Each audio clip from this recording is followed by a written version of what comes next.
All right, guys, wanted to give y'all an update on the garden plant. So obviously, as I mentioned in my last video, this is where the zinnias are planted. The zinnias are in every corner of this garden. However, I've been noticing a really bad trend with the zinnia flowers that someone stepped on lettuce.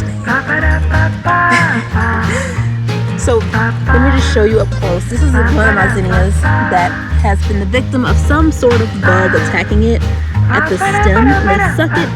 They pretty much suck it dry in the middle of the stem, and then it falls over and it dies because it's dry right there where it's bent. And so, the nutrients, the plant can't suck up any nutrients to the leaves anymore.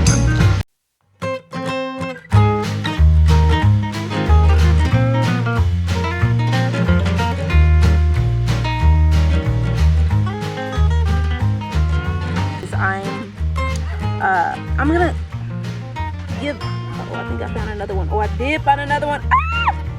Guys, I found one just before he's about to do his job. Okay, so, oh my God, God is just doing something with my life. I can't wait to show y'all in another video. But what I'm doing is I'm letting the ones I've already planted in the soil do their thing, see which ones, make it. A lot of these zinnias. You want to be a gardener? I'm gonna show you what it means to be a gardener. So I'm learning. This is a interesting problem that I wasn't expecting to be examining each and every plant in my garden for these bugs. Like, I watched YouTube videos and I saw gardeners doing this. They were going on the leaves, examining the leaves, and I'm gonna show you examining the leaves and looking for these specific bugs that they knew were pests that were not good for the garden, and they were like drowning them in water. I'm just gonna kill these with my finger. Smash them. They're tiny, and I got my gloves on, so I don't feel icky about it. But these are the pests. You want to know the good bugs from the bad bugs, and apparently these bugs, whatever they are the bad bugs. So that's what I'm about to do. I'm about to get through this, examining the leaves, and then I'm going to go and do some research about this bug. On another one of my plants, and how it camouflage. Can you spot the bug? Like, I'm just gonna let this sit for a couple seconds and see if you can spot the bug. Can you spot the bug? Can you spot the bug? Can you spot the bug? Okay. All right, so here's the bug. And like I said, it's really tiny, but you see him right there. He's moving, but he looks like a piece of dirt, quite literally, but he's moving up the stem. He just moved a tiny bit. Luckily, these things don't fly. Look, I can barely even see them. I can barely see them through the camera. They don't fly, so that's great. They don't hop, that's great, but they do a lot of damage. So let me go ahead and check the rest of my plants for this particular bug, and then I'll be back, guys.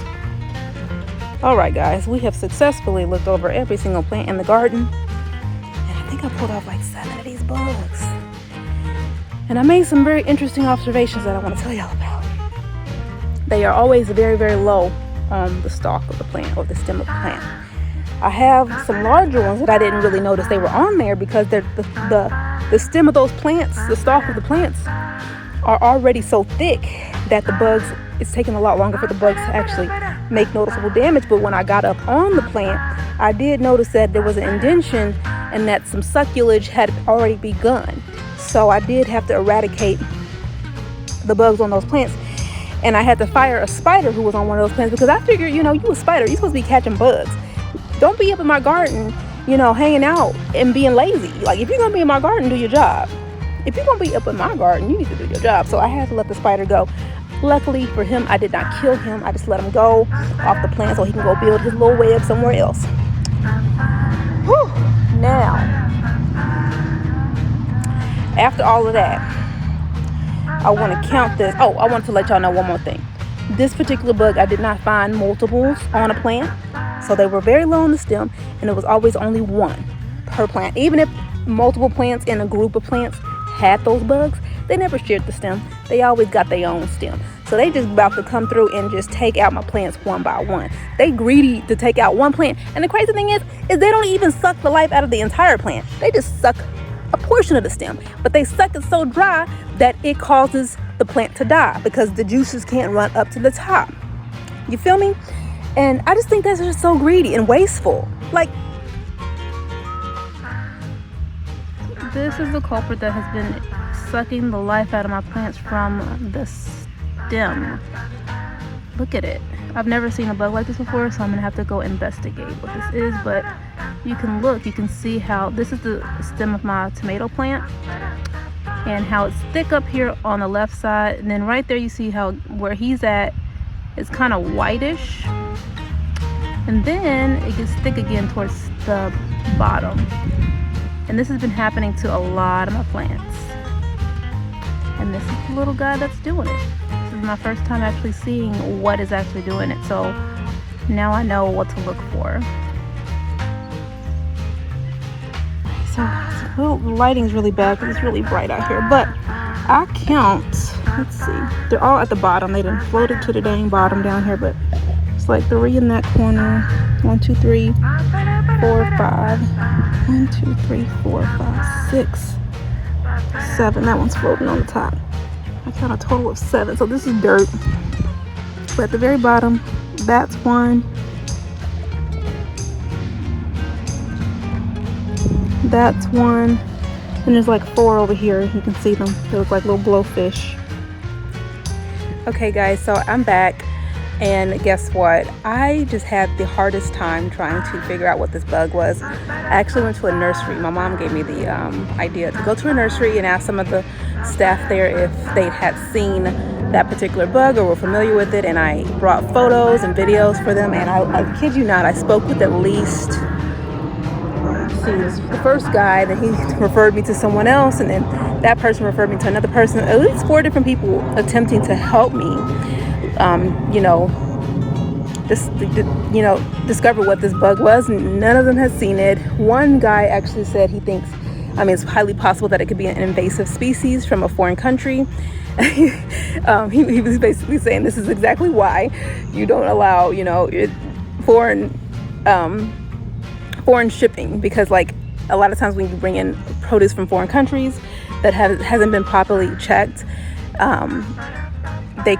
those plants, that produce, whatever it is that they're bringing in, can be harboring different insects that are not native to our states and our country in general. So I don't know if that's the truth, but I know that this is a nursery. They're working with plants every day. They're speaking with different farmers and gardeners all on a daily basis, so they're semi-familiar with it, with many different plant species, and they have different types of chemicals and solutions to help mitigate infestations. But unfortunately they had no idea what that thing was. A lot of them thought it was really creepy, just as I did, and so I was still left with big question mark on top of my head. But I did go ahead and purchase a new product that I'm going to try. Actually, I just sprayed it on all my plants. I just found about 4 more of those bugs on my plants, and this time though, I was seeing multiple bugs on one plant. The other day, yesterday, I only saw 1 bug on each plant, but now today I was definitely seeing an increase, and I think something's bringing them out. It could be the heat that's finally bringing them out. We've had uncharacteristically cool spring with several cold fronts that have kept the temperatures down here in Texas, in central Texas, to like the high 60s and high 50s, which is very low for us during the spring months. No complaints from me, but I think maybe that has kind of staved them off for a while. But now that we're kind of moving back into warmer territory, perhaps they're coming out in full force. But the product that I purchased was this product called End All. It is an insect killer, and it's supposed to be super strong. The active ingredients are potassium salts of fatty acids, clarified hydrophobic extract of neem oil, and also pyrethrin. I've never heard of that, but the guy who referred me to it, he was talking about how it is toxic, and it is something that is pretty toxic. It's toxic to humans and animals and insects. It's safe for your plants, and the amount that they put in the solution is not, super deadly like for humans, but you still don't want to get this in your system. So I was trying to be extra careful about spraying and covering my nose and just making sure that I wasn't inhaling any of the mist that I was spraying. But you're only supposed to use this like once a week, so I'm hoping that this one spray that I did on every plant is enough to keep the plants safe from this particular pest. And I hope tomorrow when I inspect my garden, I don't have any more of these pests. If not, I'm really gonna have to just start I'm gonna have to plant several plants because I picked out another okra plant. I stepped on one of my okra plants when I got into my garden today, so I'm gonna have to replant that one. So I removed, there's 2 okra plants that are pretty much down for the count that I'm gonna have to remove. And then I had to remove another one of my zinnia flowers, which is sad because that corner was doing so well, and today I found it was just toppled over. So that one's gone.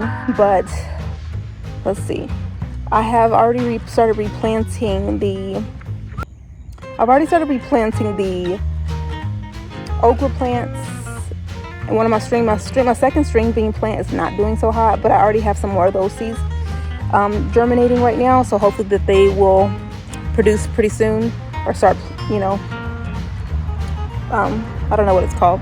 I guess it's not produce because that's the actual fruit and seed, the vegetable, but growing soon, I guess you could say.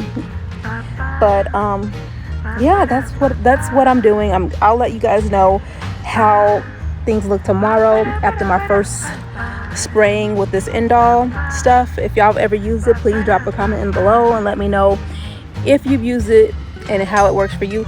Also, be sure if you know what this bug is, because I still haven't figured it out, be sure to drop it in the comments. I did join a couple Facebook groups for gardeners and left video and images in the groups, hoping to get some feedback from maybe some seasoned gardeners who have seen a wide range of pests, but nothing so far. But I have my fingers crossed that I'm gonna figure it out and learn what this is, and I'll be sure to share it with all you guys. But yeah, I think I'm gonna end the video here because yesterday I did a lot of filming. I was actually hoping to find a solution. I thought it was gonna be an easy Google search, and it was not. So still at a loss for words as to what this particular pest is, but hopefully someday soon I'll be able to share that with you guys. But if you found this video useful, be sure to give me a thumbs up, and of course subscribe to my channel, because your girl is your eco sustainability hostess with the mostest. I teach you how to live an eco luxury lifestyle, or a luxury lifestyle in a sustainable and eco-friendly way. And yeah, welcome to my gardening lifestyle. I'll talk to you guys later. Bye.